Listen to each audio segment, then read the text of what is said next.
అమ్మా, ఇక ద్వాదశ రాశుల వారందరూ కూడా పాటించడానికి వీలుగా ఉన్నటువంటి పరిహారం ఏదైనా తెలియజేస్తారా? ద్వాదశ రాశుల వారికి పరిహారం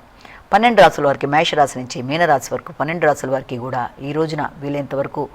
అమ్మవారికి సంబంధించిన శ్లోకాలు చాలా వరకు చాలా చక్కటి ఫలితాలు ఇస్తాయి కనుక దానికి సంబంధించి చక్కగా అవి చేసుకుంటూ ముందుకు వెళ్ళడం అనేది మంచి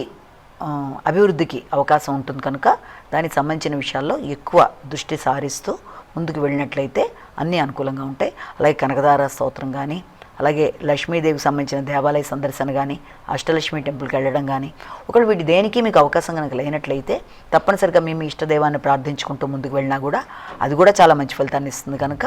మీ ఇష్టదైవాన్ని ప్రార్థించుకోవడం. అలాగే ఇప్పుడు దాకా చెప్పుకున్న రాశి ఫలితాలని కేవలం ఒక వ్యక్తిని ఉద్దేశం చెప్పినవి కావు కనుక అన్నీ తమకే వర్తిస్తాయని అనుకోకుండా తమ వ్యక్తిగత జాతకాలతో కలుపుకొని ఇవి చూసుకుంటూ ముందుకు వెళ్తున్నప్పుడు మీ యొక్క నడుస్తున్న దశలో అంతర్దశలో ఎదురవుతున్న ఇబ్బందులు ఏమీ లేనట్లయితే గోచారీత్యా ఎదురవుతున్న ఇబ్బందులు చిన్న చిన్నవైనా వాటిని అధిగమించవచ్చు. ఈ రకమైన శ్లోకాలు,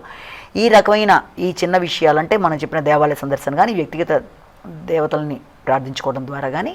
ఈ చిన్న చిన్న సమస్యల్ని అధిగమించడం సులభం.